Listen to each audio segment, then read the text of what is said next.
हम आगे शुरू करते हैं। ये नेक्स्ट पार्ट है, तीसरा पार्ट है। तो इसमें से देखेंगे प्रश्न संख्या 31। उस समय जब नेपोलियन की शक्ति के सामने यूरोप में साम्राज्य धराशायी हो रहे थे, नीचे लिखे गवर्नर जनरलों में से किस एक ने भारत में ब्रिटिश पताका फहराए रखी? ये आईएएस प्री में पूछा गया है 1999 में। तो जब नेपोलियन की शक्ति जब बढ़ रही थी तो यूरोप में जो साम्राज्य धराशायी हो रहा था, तब किस गवर्नर जनरल ने जो भारत में ब्रिटिश पताका फहराए रखे? अगर ऐसा था कि अगर यहाँ पर गिर जाता, तो अगर ब्रिटिश पताका नहीं फहराए रखता ये वाला जनरल, तो अपना दिखाता नहीं जोश वगैरह, तो भारत से ब्रिटिश पहले ही गायब हो जाते। तो ऐसा कौन सा जनरल था, गवर्नर जनरल था?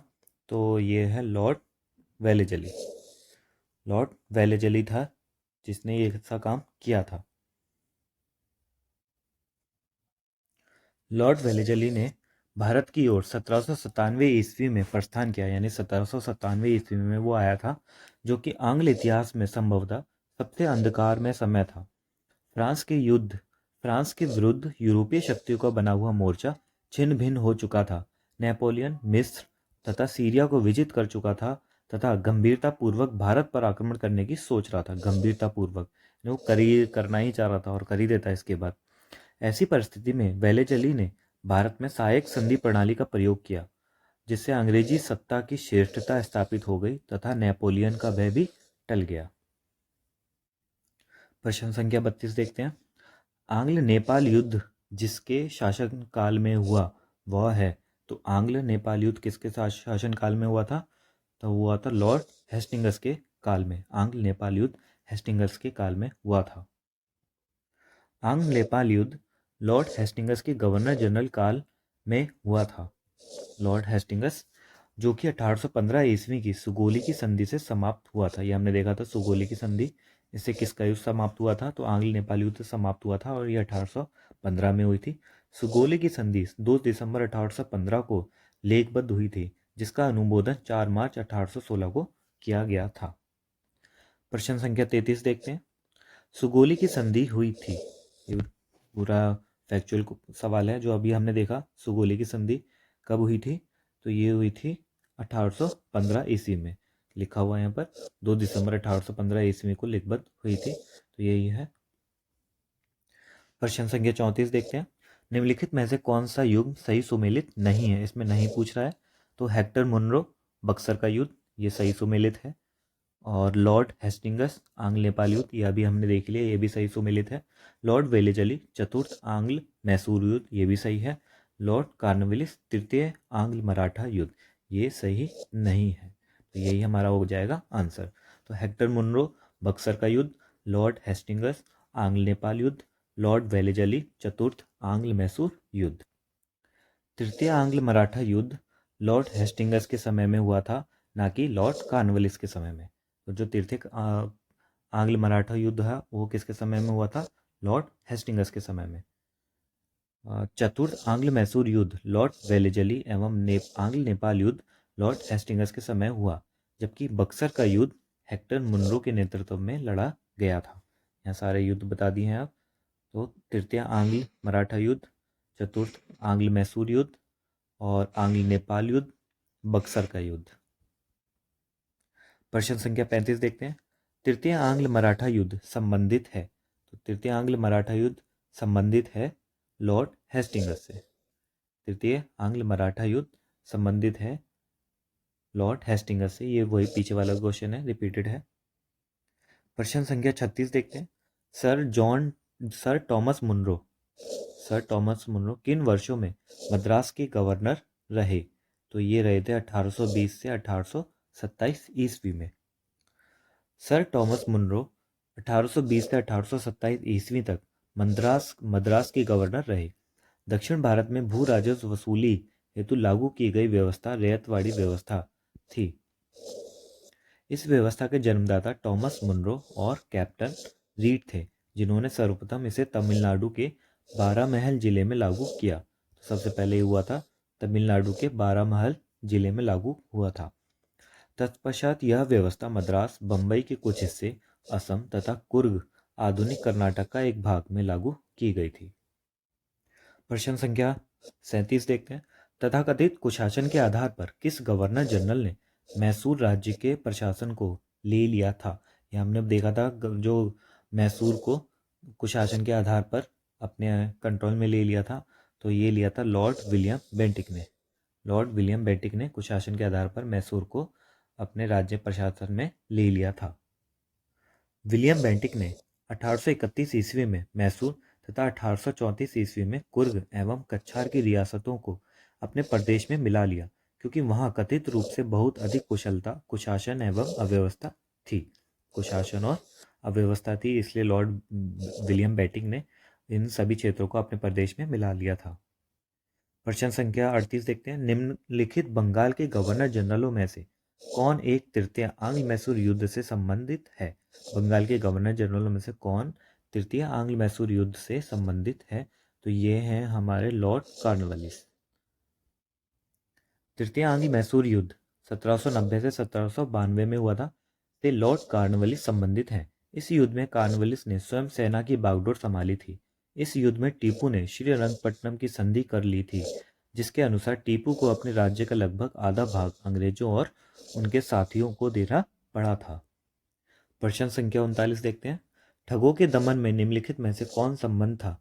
तो ठगों का जो दमन किया था, captain Henry Prendergast, captain Sleeman, नाम याद गया होगा, captain Sleeman, Alexander Burnes, captain Robert Pemberton. तो ये कैप्टन स्लीमैन थे जिन्होंने किया था।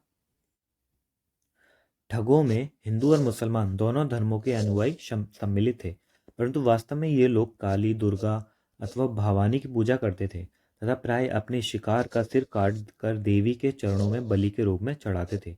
उन्हें विश्वास था कि उनका यह धंधा विधि का विधान है तथा उनके शरीर की मृत्यु उनके भाग्य में उसी प्रकार लिखी होती थी। सती प्रथा के प्रश्न पर तो कुछ मतभेद था, किंतु ठगी के विषय में समस्त जनता ने सरकार का समर्थन किया। लॉर्ड विलियम बेंटिक ने कैप्टन स्लीमैन को ठगों के विरुद्ध कार्रवाई करने के लिए नियुक्त किया। ये सब हमने देख लिया था। अगर आपने वो पार्ट नहीं देखा तो मैं आई बटन पे डाल दूंगा उसे, और डिस्क्रिप्शन में भी दे दूंगा, आप उसे जाके देख लेना। उसने लगभग 1500 ठगों को बंदी बना लिया था। उन अनेक ठगों को फांसी दे दी गई, शेष को आजीवन निर्वासित कर दिया गया। 1837 ईस्वी के पश्चात संगठित रूप से ठगों का अंत हो गया। प्रश्न संख्या 40 देखते हैं। ठगों का उन्मूलन किसके नेतृत्व में हुआ था? यह अभी हमने देखा, किसके नेतृत्व में हुआ था? कैप्टन स्लीमैन के नेतृत्व में। प्रश्न संख्या 41 देखते हैं। सती प्रथा पर पाबंदी किसने लगाई थी? ये भी हमें पता है, ये लगाई थी विलियम बेंटिक ने। विलियम बेंटिक ने ही सती प्रथा पर पाबंदी लगाई थी। राजा राम मोहन राय जैसे प्रबुद्ध भारतीय सुधारकों ने विलियम बेंटिक को इस प्रथा को अवैध घोषित करने की प्रेरणा दी। बहुत से समकालीन प्रगतिशील समाचार पत्रों ने इनका समर्थन किया और विलियम बेंटिक ने कानून बनाकर सती प्रथा को पूरी तरह प्रतिबंधित कर दिया। दिसंबर 1829 के नियम 17 द्वारा विधवाओं को जलाना अवैध घोषित कर दिया गया। तो किसके? दिसंबर 1929 के नियम द्वारा, और नियम कौन सा था? 17 था। आरंभ में यह कानून केवल बंगाल प्रेसिडेंसी में लागू किया गया और 1830 ईस्वी में यह नियम बम्बई और मद्रास प्रेसिडेंसी में भी लागू कर दिया गया। प्रश्न संख्या 42 देखते हैं। सती को गैर कानूनी किसने घोषित किया? अभी हमने देखा विलियम बेंटिक ने घोषित किया था। प्रश्न संख्या 43 देखते हैं। विलियम बेंटिक के द्वारा सती प्रथा किस वर्ष समाप्त की गई थी? तो ये हमारी की गई थी 1829 ईस्वी में। 1829 ईस्वी में यह प्रथा को समाप्त कर दिया गया था। प्रश्न संख्या 44 देखते हैं। इनमें से किस वर्ष बंगाल से दासों के निर्यात को रोक दिया गया? बंगाल से दासों के निर्यात को रोक दिया गया था, तो ये रोका गया था 1789 में। 1789 से बंगाल से दासों के निर्यात को रोक दिया गया था। 1789 ईस्वी की घोषणा द्वारा बंगाल से दासों का निर्यात बंद कर दिया गया था। प्रश्न संख्या 45 देखते हैं। लॉर्ड डलहौजी द्वारा अवध का अंग्रेजी राज्य में विलय निम्न में से किस रीति से हुआ था?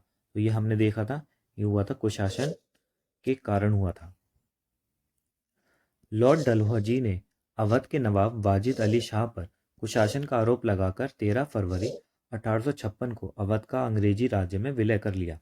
अवध के अतिरिक्त डलहौजी के व्यवगत के सिद्धांत के अंतर्गत विलय किए गए प्रदेश जो निहाती निम्न थे: सतारा, जैतपुर, संबलपुर, बघात, उदयपुर, झांसी, नागपुर तथा करौली। प्रश्न संख्या 40 देखते हैं। बघात रियासत का ब्रिटिश में विलय कब हुआ?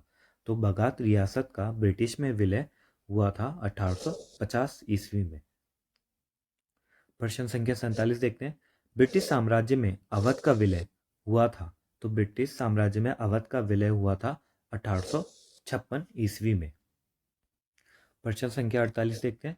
विलय का सिद्धांत के तहत निम्नलिखित राज्यों के विलय पर विचार कीजिए और उन्हें काल क्रमानुसार व्यवस्थित कीजिए। हमें क्रम में लगाना है इन्हें। तो सबसे पहले हुआ था सतारा, फिर बघात, उदयपुर और झांसी। तो सतारा, बघात, उदयपुर, झांसी। सतारा, बघात, उदयपुर, झांसी। प्रश्न संख्या 49 देखते हैं।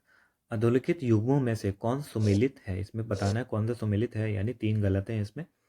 1849 सतारा का विलय नहीं, 1848 पंजाब का विलय नहीं, 1856 अवध का विलय। ये इजी वाला दे रखा है, इसलिए अगर किसी को डेट याद भी ना है तो 1856 वाली तो हर किसी को याद है, रहती है। ये भी यूपीपीसीएस में पूछा गया है। प्रश्न संख्या 50 देखते हैं। निम्नलिखित में से किसने विलय की नीति नियोजित एवं कार्यान्वित की? किसने की थी विलय की नीति नियोजित और कार्यान्वित? तो ये था डलहौजी। प्रश्न संख्या 51 देखते हैं। ब्रिटिश द्वारा कुशासन का बहाना लेकर निम्नलिखित प्रांतों में से किस एक का शासक हटा दिया गया था? तो किस एक का शासक हटा दिया गया था? ये थे अवध के शासक को हटा दिया गया था ब्रिटिश द्वारा कुशासन का बहाना लेकर। प्रश्न संख्या 52 देखते हैं। भारत में ब्रिटिश शासन के दौरान निम्नलिखित राजसी राज्यों के विलय क्रम पर विचार कीजिए। यहाँ पर क्रम पे लगाना है। तो सबसे पहले आएगा सतारा, संबलपुर, झांसी। ये बहुत बार पूछा जाता है, आईएएस प्री में भी पूछा गया है और ये वाला पूछे वाला क्वेश्चन भी आईएएस प्री में पूछा गया था। तो ऐसे ही क्वेश्चन यूपीपीसीएस आरओ में भी पूछे जाएंगे। प्रश्न संख्या 53 देखते हैं। लॉर्ड डलहौजी की विलय नीति का प्रथम शिकार निम्नलिखित में से कौन हुआ था? तो लॉर्ड डलहौजी की विलय नीति का प्रथम शिकार जो हुआ था वो था सतारा। सतारा को ही पहले इसने सितारा लगा दिया था। प्रश्न संख्या 54 देखते हैं। जेम्स एंड्रयू रेमजे भारत के किस गवर्नर जनरल का वास्तविक नाम था? तो ये जो नाम था वो था लॉर्ड डलहौजी का। लॉर्ड डलहौजी का ही वास्तविक नाम था जेम्स एंड्रयूस रेमजे। 1848 ईस्वी में लॉर्ड डलहौजी, जिसे अर्ल ऑफ डलहौजी भी कहा जाता है, गवर्नर जनरल बनकर भारत आया। उसका वास्तविक नाम जेम्स एंड्रयूस ब्राउन रेमजे था। प्रश्न संख्या 55 देखते हैं। अंग्रेजों द्वारा सिंध जो विजय थी संपन्न हुआ था। तो सिंध का जो विलय संपन्न हुआ था वो हुआ था लॉर्ड एलनबरो के समय में। लॉर्ड एलनबरो के समय में अंग्रेजों द्वारा सिंध विजय संपन्न की गई थी। गवर्नर जनरल लॉर्ड एलनबरो के काल के दौरान अगस्त 1843 में सिंध को पूर्ण रूप से ब्रिटिश साम्राज्य में मिला लिया गया। यह प्रथम आंग्ल अफगान युद्ध का एक प्रमुख परिणाम था। पूछा जा सकता है ये जो किसका परिणाम था जो सिंध को अपने में विलय कर लिया था? प्रथम आंग्ल अफगान युद्ध का ये प्रमुख परिणाम था। प्रश्न संख्या 56 देखते हैं। सिंध पर ब्रिटिश ने कब्जा किया। तो ये सिंध पर ब्रिटिश ने कब्जा किया था 1843 में। 1843 में सिंध पर ब्रिटिश ने कब्जा किया। प्रश्न संख्या 57 देखते हैं। सिक्किम का भारत में विलय किसने किया? तो सिक्किम का भारत में विलय किया था लॉर्ड डलहौजी ने। सिक्किम जो नेपाल और भूटान राज्यों के मध्य स्थित एक छोटा सा राज्य था, उसके राजा पर यह दोष लगाया गया कि उसने 2 अंग्रेज डॉक्टरों के साथ दुर्व्यवहार किया है। लॉर्ड डलहौजी के शासनकाल में उस राज्य के कुछ दूरवर्ती प्रदेश, जिसमें दार्जिलिंग भी सम्मिलित था, को भारत में मिला लिया गया। तो सिक्किम के विलय की कहानी है जो इस तरीके की है। प्रश्न संख्या 58 देखते हैं। निम्नलिखित में से कौन अवध का ब्रिटिश रेजिडेंट था जब अवध का ब्रिटिश साम्राज्य में विलय हुआ? तो अवध का ब्रिटिश रेजिडेंट कौन था जब अवध का ब्रिटिश साम्राज्य में विलय हुआ? तो वो था James Outram. James Outram Awadh का ब्रिटिश रेजिडेंट था जब अवध का ब्रिटिश साम्राज्य में विलय हुआ। 1854 ईस्वी में स्लीमैन के स्थान पर जेम्स आउट्रम को अवध का ब्रिटिश रेजिडेंट बनाया गया। पूछा भी जा सकता है किसके स्थान पर बनाया गया था, तो स्लीमैन के स्थान पर बनाया गया था। उसने कहा कि अवध का प्रशासन बहुत दूषित है तथा जनता की अवस्था बहुत शोचनीय है। आउट्रम की रिपोर्ट को ही फरवरी 1856 में अवध के अधिग्रहण का आधार बनाया गया था। 1858 के विद्रोह के समय लखनऊ में ब्रिटिश रेजिडेंट हेनरी लॉरेंस था जो विद्रोहियों के हाथों मारा गया था। प्रश्न 59 देखते हैं। भारत में प्रथम रेलवे लाइन किस ब्रिटिश गवर्नर के समय बिछाई गई थी? तो ये बिछाई गई थी लॉर्ड डलहौजी के समय। भारत में रेल निर्माण की दिशा में प्रथम प्रयास ब्रिटिश गवर्नर लॉर्ड डलहौजी द्वारा किया गया। प्रथम रेलवे लाइन 1853 ईस्वी में बंबई से थाने के बीच डलहौजी के समय बिछाई गई थी। प्रश्न संख्या 60 देखते हैं। भारत में प्रथम रेल लाइन का निर्माण किन नगरों के बीच हुआ? तो ये हुआ था बंबई और थाने के बीच में। प्रश्न संख्या 61 देखते हैं। भारत में पहली रेलवे लाइन कब शुरू हुई थी? तो भारत में पहली रेलवे लाइन 1853 में शुरू हुई थी। प्रश्न संख्या 62 देखते हैं। किस कंपनी ने सर्वप्रथम भारत में रेल यात्रा प्रारंभ की? तो ये सबसे पहले की थी ग्रेट इंडियन पेनिनसुला रेलवे ने, इसने करी थी भारत में सर्वप्रथम रेल यात्रा प्रारंभ। 1853 ईस्वी में बंबई के बोरीबंदर स्टेशन से थाने के मध्य भारत में प्रथम रेल यात्रा का प्रारंभ ग्रेट इंडियन पेनिनसुला रेलवे द्वारा किया गया। बस यही पूछा जाता है जब से बंबई से थाने चली थी। अब ये भी पूछा जा सकता है कि बंबई के किस स्टेशन से चली थी? तो बोरीबंदर स्टेशन से ये चली थी। प्रश्न संख्या 63 देखते हैं। ब्रिटिश भारतीय राज्य क्षेत्र का अंतिम प्रमुख विस्तार हुआ। ब्रिटिश भारतीय राज्य क्षेत्र का प्रमुख विस्तार हुआ था डरफिन के समय में। जो डरफिन था इसके समय में ही आखिरी विस्तार हुआ था।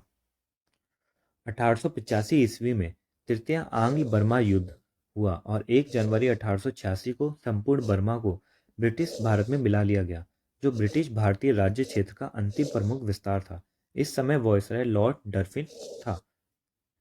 अब इसे पूछा भी जा सकता है कि जो अंतिम लॉर्ड डरफिन ने किया था, अंतिम विस्तार किया था, तो किस युद्ध के बाद हुआ था? तो तृतीय आंग्ल बर्मा युद्ध के बाद हुआ था।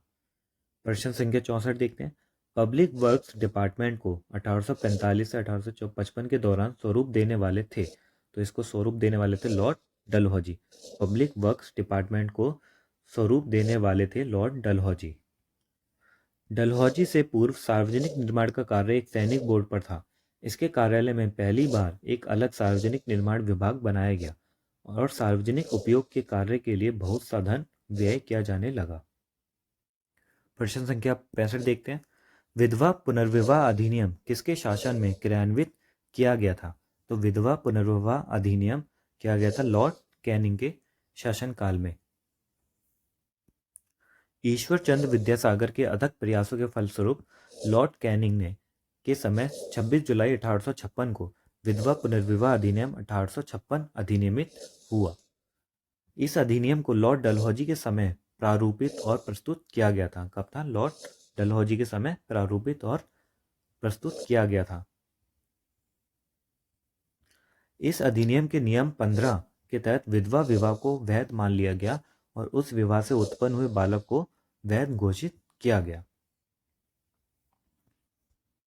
प्रश्न संख्या 66 देखते हैं। 1 नवंबर 1858 को महारानी विक्टोरिया का घोषणा पत्र इलाहाबाद में पढ़कर सुनाया था। तो ये सुनाया था लॉर्ड कैनिंग ने, क्योंकि जब 1858 के दौरान यही था। 1857 की महान क्रांति का सबसे महत्वपूर्ण परिणाम था महारानी की उद्घोषणा। यह उद्घोषणा 1 नवंबर 1858 को इलाहाबाद में हुए दरबार में भारत के प्रथम वॉयसराय लॉर्ड कैनिंग द्वारा उद्घोषित की गई। प्रश्न संख्या 67 देखते हैं। निम्न में से कौन एक भारत का प्रथम वॉयसराय था? भारत का प्रथम वॉयसराय कौन था? तो अभी हमने देखा था लॉर्ड कैनिंग। प्रश्न संख्या 68 देखते हैं। 1 नवंबर 1858 को महारानी विक्टोरिया का घोषणा पत्र पढ़कर सुनाया था लॉर्ड कैनिंग ने, और ये कहाँ पर सुनाया था? इलाहाबाद में। प्रश्न संख्या 69 देखते हैं। अपने पुत्र के स्थान पर दूसरे उत्तराधिकारी को गोद लेने का अधिकार को पुनः स्थापित किया था। तो ये क्या था? 1858 के साम्राज्य की घोषणा ने इसको पुनः स्थापित कर दिया था। पहले वह हटा दिया गया था इस प्रावधान को।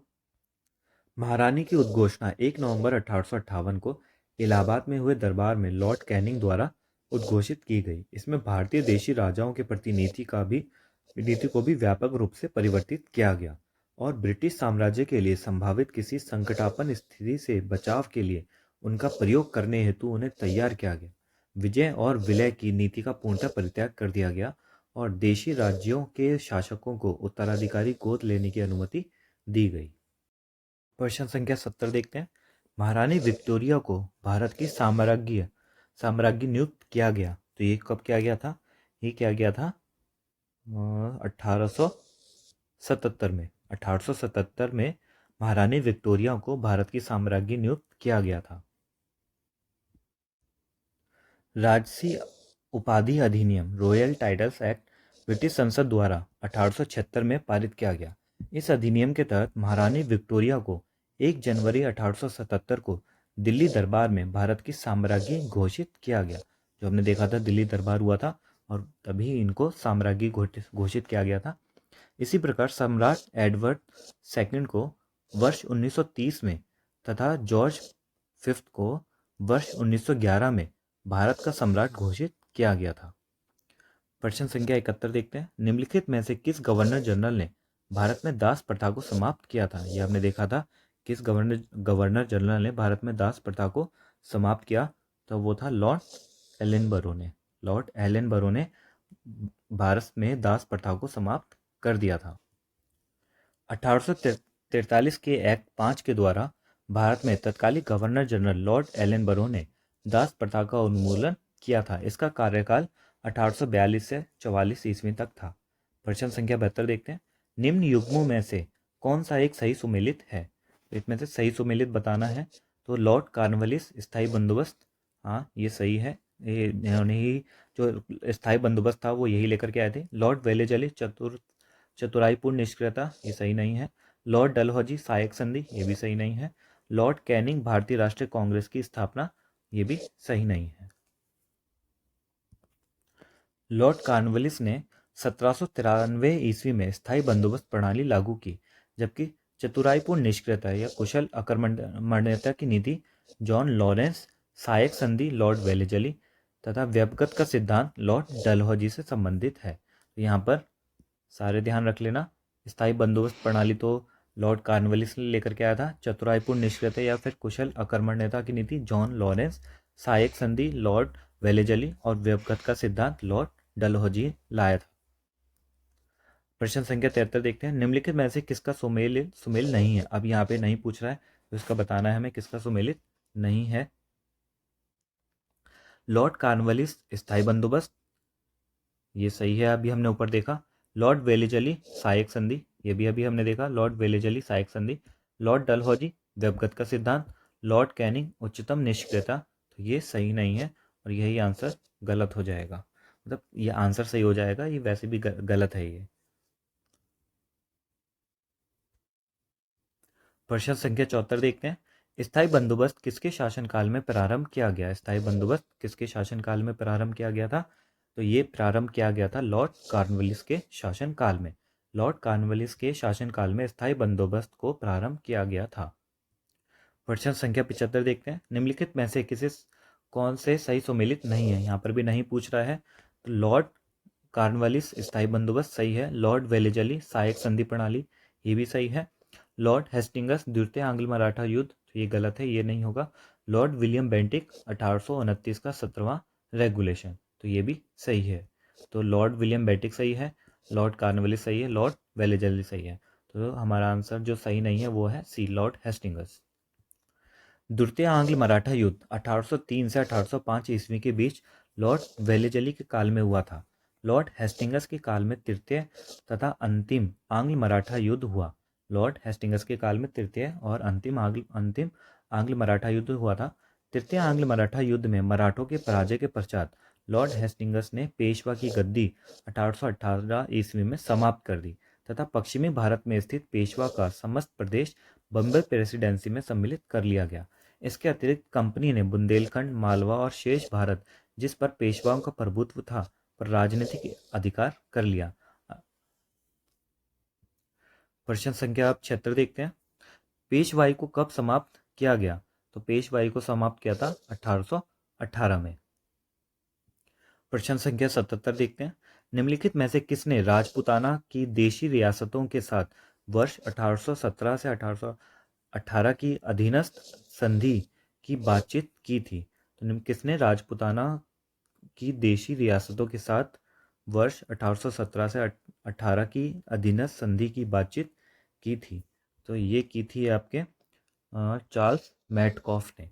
चार्ल्स मैटकॉफ ने राजपूताना की देशी रियासतों के साथ वर्ष 1817-18 की अधीनस्थ संधि की बातचीत की थी।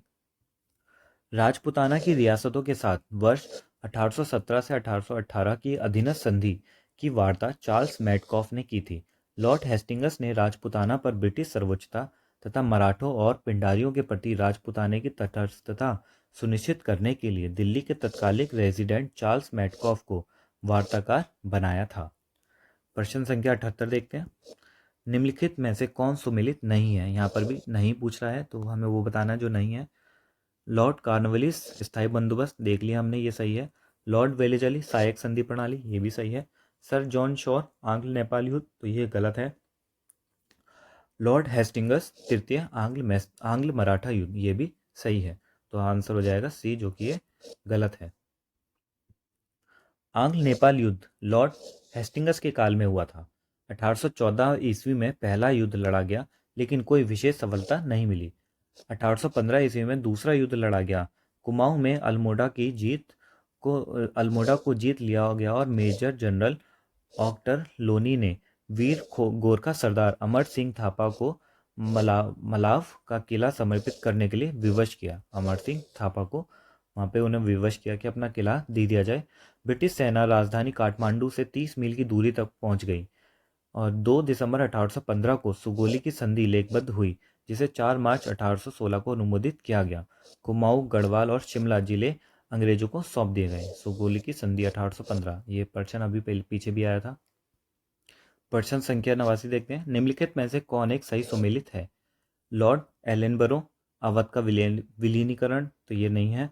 लॉर्ड डलहौजी सिंध का विलीनीकरण, नहीं। और लॉर्ड वेलेजली चतुर्थ आंग्ल मैसूर युद्ध, ये है। सारे आंग्ल मैसूर युद्ध याद कर लेना, और जितने भी हैं और कौन कौन था उसमें, गवर्नर जनरल जो भी था वो सब देख लेना।